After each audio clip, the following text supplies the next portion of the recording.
So இந்த hospital room rent அதோட limit வந்து முக்கியமா? கண்டிப்பாக ரூம் ரெண்ட் வந்து மற்ற நிறைய பேர் வந்து எப்படி நினைக்கிறாங்க அப்படின்னா, அவங்களுக்கு எலிஜிபிலிட்டி ஒரு 5,000 வரைக்கும் ஒரு ரூமுக்கு வந்து எலிஜிபிள் இருக்கு அப்படின்னாக்க, நாங்கள் இப்போ அந்த அளவுக்கு நாங்கள் எடுத்துக்கிறோம். ஹாஸ்பிட்டலுக்கு போகிறப்ப வந்து அந்த ரூமோட ரெண்ட் பார்த்தீங்கன்னா ஒரு 8,000 வருது, ஒரு ஏசி ரூம் எடுக்கிறோம் அப்படிங்கிறப்ப அவங்க என்ன நினைப்பாங்க, நார்மல் ரூம் 5,000, ஏசி ரூம் வந்து ஒரு 8,000. ஸோ ஒரு 2 நாள் தான் தங்க வேண்டியது இருக்குது. பேலன்ஸ் இருக்க அமௌண்ட் வந்து 3,000 ஒரு 6,000 வரும். ஸோ அதை வந்து அந்த 6,000 மட்டும் தானே நாங்கள் வந்து பேர் பண்ணிக்கிறோம் அப்படின்னு வந்து நினைப்பாங்க.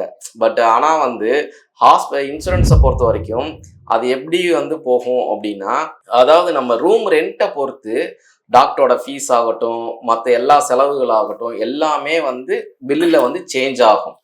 ஸோ நம்ம அந்த 6,000 ரூபாய் மட்டும்தான் எக்ஸ்ட்ரா வரும்னு நினைப்போம். பட் ஆனால் வந்து பார்த்தீங்கன்னாக்க நம்மளோட பில்லில் வந்து பாதியும் வந்து ஜாஸ்தியாக வரும். ஃபார் எக்ஸாம்பிள் சொல்லணும்னாக்கா, ஒரு பெரிய மருத்துவமனையில் ஆஞ்சியோ பண்ணி ஒரு 2 ஸ்டண்ட் வைக்க வேண்டியது இருக்குது அப்படின்னாக்க, அவங்களோட பேக்கேஜ் பார்த்தீங்கன்னா ஜென்ரல் வார்டில் இருந்தாக்க 1,50,000 ரூபாய் வாங்குவாங்க, ரூம்ல இருந்தாக்க 2,50,000 ரூபா வாங்குவாங்க, சூட் ரூமுக்கு போனாக்க 3,50,000 ரூபா வாங்குவாங்க.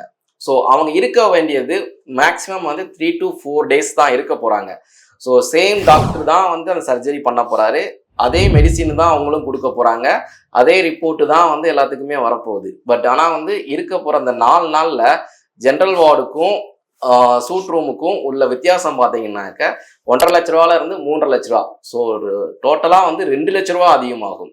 ஸோ அதனால ரூம் ரெண்ட்டை வந்து நீங்கள் இப்போ சூட் ரூமுக்குரிய அளவுக்கு நீங்கள் எடுத்துட்டீங்க அப்படின்னா, நம்ம எந்த ரூம் வேணால் எடுத்துக்கலாம். உள்ள பற்றியும் வந்து நம்ம கவலைப்பட வேண்டிய அவசியம் கிடையாது. அதனால ரூம் ரெண்ட்டு ரொம்ப முக்கியமான ஒன்று.